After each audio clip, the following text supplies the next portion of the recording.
her ude i Lyngby Centret i dag, da vi i dag har om emnet CSR. Flere og flere virksomheder fokuserer på CSR, hvilket betyder Corporate Social Responsibility, også oversat på dansk, samfundsansvar.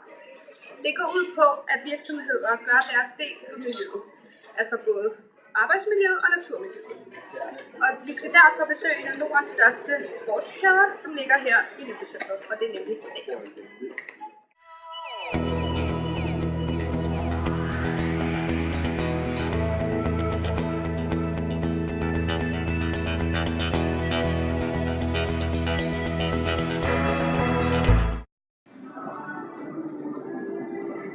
Stadion startede tilbage i 1984 og har i dag over 140 butikker i Sverige, Danmark og Finland. Deres mission er at inspirere folk til en sundere livsstil, men vi vil i dag høre om, hvad deres mission er for til miljøet. Vi er derfor været så heldige, at marketingschefen Lars Johansen har tid til, at vi stiller nogle spørgsmål om deres CSR. Godmorgen herfra. Vi vil godt tænke os at starte med dig om deres CSR. Hvor højt får I op i jeres CSR? Vi gør rigtig meget på vores CSR. Vi er med for ordentligt arbejdsmiljø, langsigtet på vores rækker, menneskerettigheder skal være ordentligt, lønniveauerne skal være ordentligt, fagforeningssteder skal vores medarbejdere have. Så skal vi anvende pælerne ordentligt, bare på miljøet, og så alt vores arbejde med leverandørerne skal også bare være ordentligt. Okay, du nævnte en hel del CSR. Kan du til at uddybe noget af det? Selvfølgelig.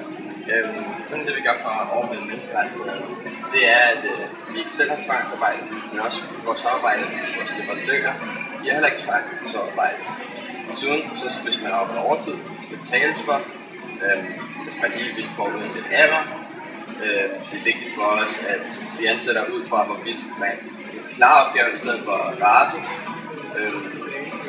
Der vil ikke også forskel, når det kommer til løn. Alle skal have færre løn.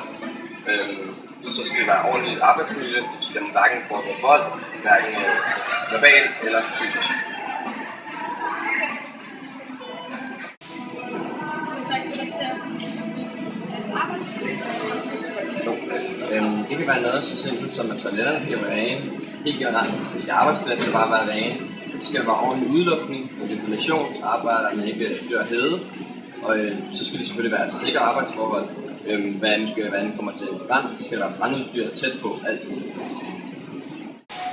Hvad er det så, I gør for naturmiljøet? Jo, nu er det som jeg sagde, at jeg ikke selv har nogen rækker. Det ser ikke noget selv. Det er derfor vigtigt for os, at vores leverandører gør det med bedst hensigt på miljøet.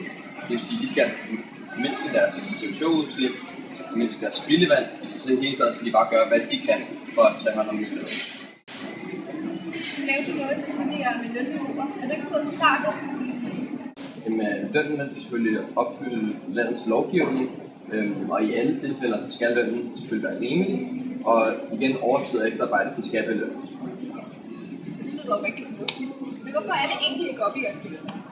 Jamen, som en af Nordens største sportskæder, så føler vi simpelthen et ansvar for, at de produkter, vi sælger, de er fremstillet under nogle menneskelige forhold, nogle ordentlige menneskelige forhold, og indeholder materialer, som lever op til et bæredygtigt samfund.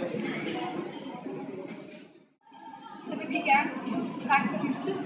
Vi er rigtig glade for, at du har tid til at snakke med os, og vi håber selvfølgelig, at alle jer derhjemme har lært noget af det. Det var så det, vi har på programmet i dag.